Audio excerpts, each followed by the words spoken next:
Gak sungkan-sungkan tuh jenderal langsung mengusir Dimas dari meja makan gara-gara dia merasa jijik karena melihat anak yang namanya itu aneh.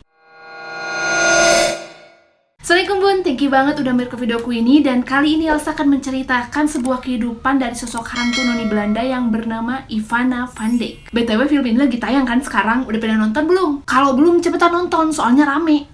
Sebagaimana sejarah yang kita pelajari bahwa Indonesia itu dijajah selama 350 tahun oleh Belanda ya kan. Nah, selama itu pasti meninggalkan banyak kisah di dalamnya. Salah satunya kisah dari hantu noni Belanda yang bernama Ivana van Dijk yang semasa hidupnya itu mengalami beberapa kisah tragis sampai-sampai dia tuh mengalami hal ketidakadilan. Dia pun sempat menjadi sebatang kara di Indonesia yang bahkan bukan negaranya sendiri. Oke, nggak pakai lama, kita langsung masuk aja ke ceritanya. Meluncur.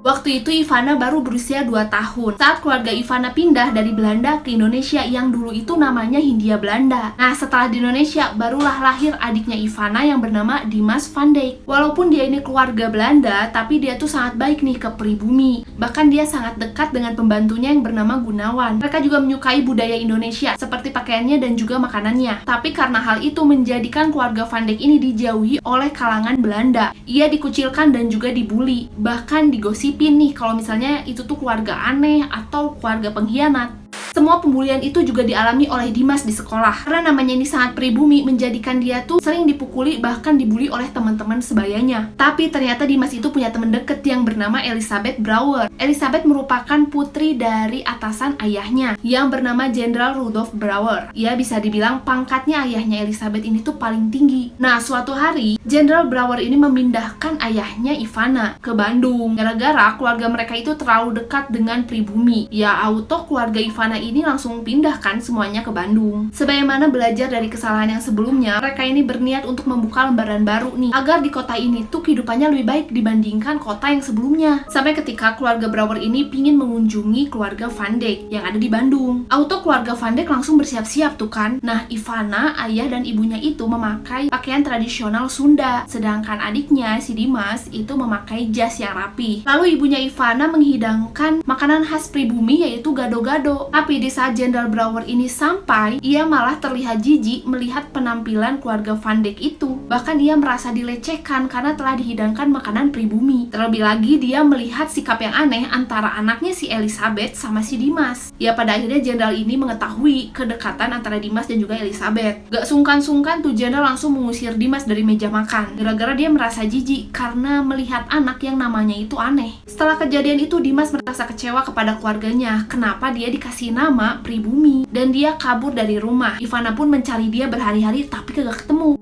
Ternyata si jenderal ini merencanakan sesuatu nih, ingin melenyapkan keluarga van Dijk. Ia pun menculik dan menyekap Dimas. Jadi makanya Ivana cari Dimas itu gak ketemu-temu karena Dimas itu disekap. Yang lebih kejamnya lagi, Dimas itu gak dikasih makan, terus disiksa lagi sampai ia meninggal. Lalu jasadnya ini diantarkan ke rumah keluarga van Dijk. Karena hal itu ibunya Ivana itu histeris banget tuh dan menyalahkan dirinya sendiri. Lalu ia menjadi sakit-sakitan dan meninggal dunia. Semua kejadian yang dialami oleh keluarga van Dijk membuat ayahnya itu merasa bersalah dan akhirnya ia bunuh diri di ruang kerjanya. Gak kebayang sih jadi Ivana gimana rasanya gitu kan. Jadi sebatang kara hanya dalam waktu sekejap. Lalu ia menguburkan ibu dan ayahnya hanya seorang diri karena dia kan dikucilkan tuh oleh bangsanya sendiri. Dari situlah timbul rasa dendam terhadap bangsanya sendiri. Lalu ia memutuskan untuk menjadi wanita penghibur. Saat peralihan kekuasaan dari Belanda ke Jepang sekitar tahun 1940-an, Ivana mengubah penampilannya. Ia memotong rambutnya, mewarnai rambutnya, berhias agar terlihat menarik, dan ia mengubah gaun-gaunnya menjadi baju yang seksi untuk menggoda.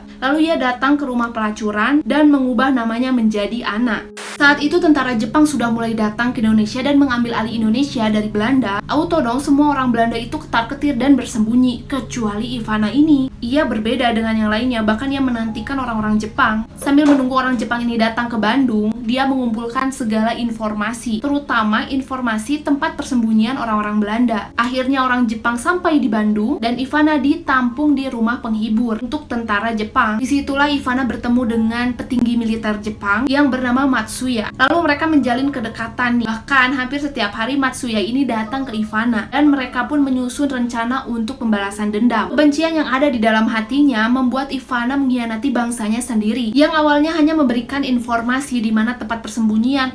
Lama-kelamaan dia malahan ikutan dalam operasi penangkapan bangsanya sendiri. Udah pasti dong Ivana itu makin dibenci oleh orang-orang sebangsanya, tapi makin disayang oleh orang-orang Jepang. Pada akhirnya Ivana dan Matsuya melakukan penyergapan ke keluarga Brower. Hal itulah yang ia nantikan selama ini. Tapi pas di perjalanan dia tuh hatinya merasa gelisah, seperti kasihan terhadap keluarga mereka. Saat sudah sampai di sana, semua tentara Jepang menyergap rumah itu dan Ivana pun melihat bahwa Nyonya Brower langsung tewas di tempat, sedangkan Elizabeth itu digeret sambil memanggil namanya. Tapi Jenderal Brower itu tidak ditemukan. Dia berhasil kabur. Setelah penyergapan, isi hati Ivana itu tetap saja dipenuhi dengan dendam. Hingga suatu hari Ivana itu mendapatkan perlakuan yang tidak adil. Dia dihianati oleh Jepang. Dan Jepang menghasut para pribumi yang suka ditolong oleh Ivana. Hal itulah yang membuat hantu Ivana membenci orang Belanda, Jepang, dan juga pribumi yang telah mengkhianatinya. Nah, itulah kisah hantu Ivana semasa hidupnya yang benar-benar mendapatkan perlakuan yang tidak adil. Seperti biasa, kalau ada yang mau request langsung aja komen di bawah. Dan kalau kalian suka sama video ini, jangan lupa untuk di like, komen, dan juga subscribe. Nyalain juga lonceng notifikasi supaya nggak ketinggalan video terbaru Acu. Oke? See you next video. Bye-bye. Assalamualaikum warahmatullahi wabarakatuh.